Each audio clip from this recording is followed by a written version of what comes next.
5 और 4 का आंकड़ा है। अब बीजेपी 5 पे, सपा 4 पे आगे चल रही है। ये बड़ी खबर है। मैंने आपको बिल्कुल अनुराग प्रदीप मैं आपका रुख करता हूं। आपकी इंफॉर्मेशन क्या आ रही है खासतौर पर महाराष्ट्र को लेकर और झारखंड को लेकर?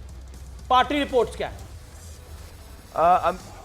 अमित जी, हमारा जो ग्राउंड से फीडबैक आ रहा है, हम बहुत अच्छी कंफर्टेबल मेजॉरिटी के साथ में, और लैंडस्लाइड, ये आप जो अभी आंकड़ा दिखा रहे हैं लैंडस्लाइड की तरफ में हम बढ़ते हुए देख रहे हैं, बट हम लोग बहुत आश्वस्त है कंफर्टेबल मेजॉरिटी में। अगर आप याद करिए जब हम लोग शुरुआत में डिस्कशन शुरू किया था, इसमें एक बहुत बड़ा फैक्टर अमित जी, इस बार महाराष्ट्र की महिलाएं निर्धारित कर रही है महाराष्ट्र का भाग्य, क्योंकि पहली बार महाराष्ट्र के राजनीतिक इतिहास में 1962 के बाद से ऐसा हुआ है कि महिलाओं का वोटिंग सर्च पुरुषों से ज्यादा हुआ है, और ये प्रधानमंत्री नरेंद्र मोदी जी और स्टेट गवर्नमेंट के साथ में है। तो जो कहते थे लड़की हूं लड़ सकती हूं, उनकी कोई नहीं चीज चली। प्रियंका गांधी वाड्रा 35,000 वोटों से आगे चल रही है, 35,000 से। और सीसमऊ पे मैं अपडेट आपको बताता हूं, सीसमऊ कानपुर पे नदीम सोलंकी 2300 वोटों से आगे चल रही हैं सीसमऊ से। ये बड़ी अपडेट है।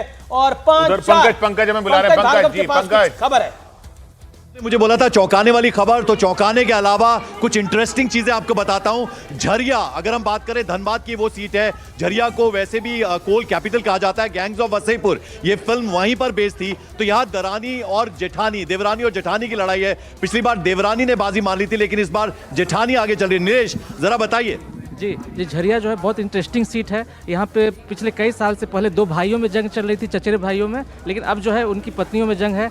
अब पिछली बार देवरानी जीती थी कांग्रेस से, पूर्णिमा नीरज सिंह, और इस बार जो है उनकी जो जेठानी है रागिनी सिंह बीजेपी से लड़ रही थी, वो पिछली बार हार गई थी, लेकिन इस बार वो आगे चल रही है। जो और कोई चौंकाने वाली खबर झारखंड से? जी, गढ़वा सीट से है, वहाँ पे पेयजल और स्वच्छता मंत्री वहाँ से चुनाव लड़ रहे हैं जेएमएम से कमलेश ठाकुर, लेकिन वो इस बार पीछे चल रहे हैं। उनकी जगह गढ़वा से जो बीजेपी के सत्यनाथ तिवारी वो आगे चल रहे हैं। ठीक है, तो ये 2 बड़ी खबरें अभी झारखंड से हैं।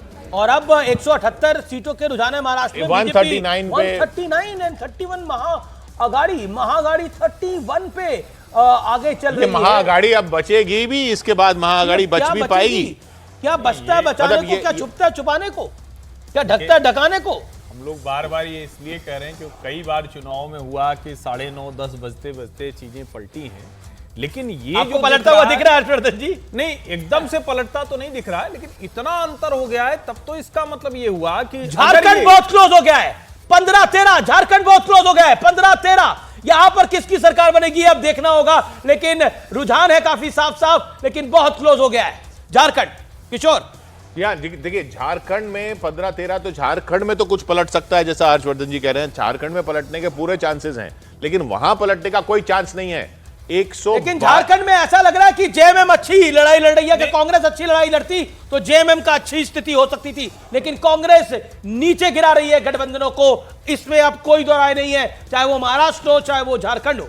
आप देखिए झारखंड में क्या है, जेएमएम 8 सीटों पे, कांग्रेस 4 सीटों पे। पर महाअगाड़ी का उसमें देखें तो उसमें अभी भी कांग्रेस ही आगे चल रही है। वहां तो ना कांग्रेस लड़ी भी जितनी सीटों पर, उस हिसाब से लगभग 106 पे लड़ी कांग्रेस, लगभग बराबर पे लड़े हैं। 106 पे कांग्रेस लड़ी है। हाँ, 106 पे कांग्रेस, पर वो भी 80 और 90 पे ही लड़े हैं दोनों मिलकर। तो इधर कांग्रेस वहां पे महाअगाड़ी में अपने अंदर 31 में तो आगे चल रही होगी, लेकिन पूरे गठबंधन को कितना नुकसान पहुंचाया वो अलग बात है। उधर शरद पवार गुट को भी ज्यादा सीटें आती नहीं दिख रही हैं, और उद्धव गुट को तो बहुत बड़ा नुकसान होता दिख रहा है। उनको तो बहुत ही बड़ा सेटबैक है। मैंने अभी लेटेस्ट आंकड़ा उद्धव गुट का नहीं देखा है। क्या महायुति हाफ वे मार्क पर पहुंच चुकी है। 288 में 144 पर पहुंच चुके हैं।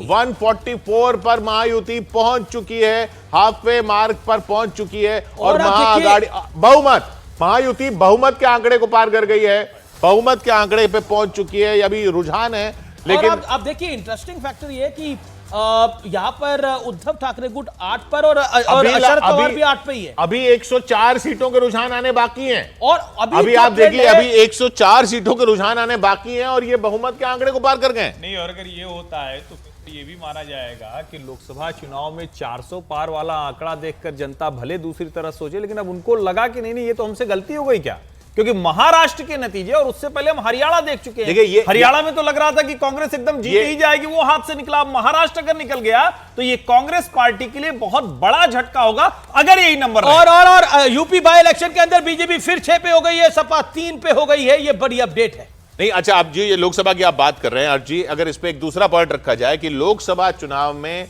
वो भारत जोड़ो यात्रा हुई थी, लोकसभा चुनाव में राहुल गांधी थे, बड़ा फैक्टर थे लोकसभा चुनाव में, तो उसका फायदा मिला लोकसभा चुनाव में कांग्रेस को। यहां पर उद्धव ठाकरे की लीड थी, यहां पर राहुल गांधी फैक्टर नहीं थे महाराष्ट्र में उतना बड़ा।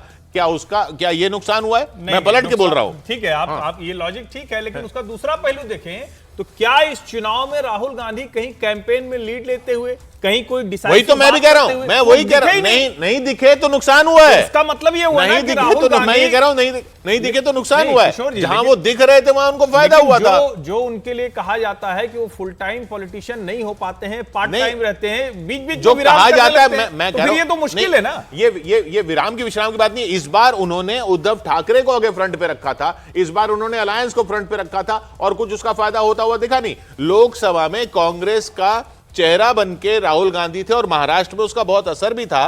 क्या वो एक फैक्टर नहीं हो सकता कि वहां पर जीत गए, लेकिन यहां पर क्योंकि राहुल गांधी फैक्टर नहीं थे तो कुछ नहीं मिला है? नहीं, लेकिन वहां तो शरद पवार और उद्धव ठाकरे दोनों ने लोकसभा में उनको बहुत मदद की थी। जो नंबर्स आए हैं, और उत्तर प्रदेश और महाराष्ट्र, मैं सतीश जी की तरह नहीं पूछूंगा आपसे, लेकिन इतना जरूर कहूंगा, राहुल गांधी को क्रेडिट देने में जाता क्या है? नहीं, मैं तो दे राहुल गांधी को क्रेडिट देने में लोकसभा में हम लोगों ने क्रेडिट दिया ना, लोकसभा में हम लोगों ने क्रेडिट दिया, और लोकसभा में मैं लोकसभा की बात कर रहा हूं, मैं लोकसभा अभी तो दिख ही रहा है, अभी तो दिख रहा है क्रेडिट क्या, अभी तो चुनाव में देखेंगे ना, अभी तो उनके चेहरे के आगे 33 लिखा हुआ है। प्रियंका जी को क्रेडिट देना पड़ेगा। देखिए आजकल प्रोपेगेंडा मशीन बहुत तेज है, और भारत नवनिर्माण वाले जो 400 सीट लेके, अरे भाई साहब आप देखिए 147 पे पहुंचा हुआ है, प्रोपेगेंडा मशीन बोल रहे हो।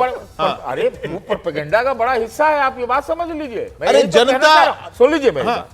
देखिए ये बात पक्की है कि कुछ INDI या वहां महा विकास अघाड़ी बोलते हैं, उनके यहाँ समस्या थी सीटों को लेकर, समन्वय को लेकर, नेता को लेकर के, नीतियों को लेकर के।